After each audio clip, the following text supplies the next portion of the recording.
on nous a invités à repenser, travailler autour de cette fête des Lilates, qui est un moment réussi dans la vie je veux dire, de la cité, un temps fort, avec un grand concert comme ça.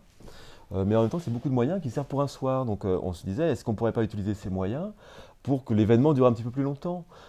Et comme on est sur des problématiques un peu hors les murs, alors la ville, là, comment dire, a prévu de gros travaux d'aménagement de la salle polyvalente qui vont nous permettre d'occuper ponctuellement la salle pour accueillir des spectacles et pouvoir comment dire, convier les spectateurs à découvrir notre programmation.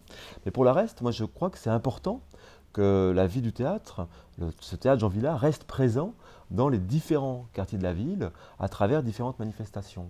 On vient d'accueillir le spectacle de Laurent Fréchuré qu'on a joué dans le temple de la ville. Voilà. On a des projets avec le tribunal.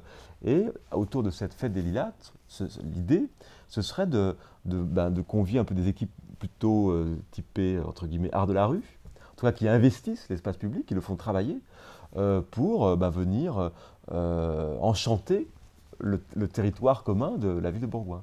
Donc du coup, c'est Fête des Lilates va s'appeler désormais la Féerie des Lilates, puisque le projet, ce sera pour les Bergaliens de découvrir en fait des choses ici ou là qui travaillent sur l'espace public, sur leur réalité, de manière à créer un petit peu de perturbation, mais dans le bon sens du terme.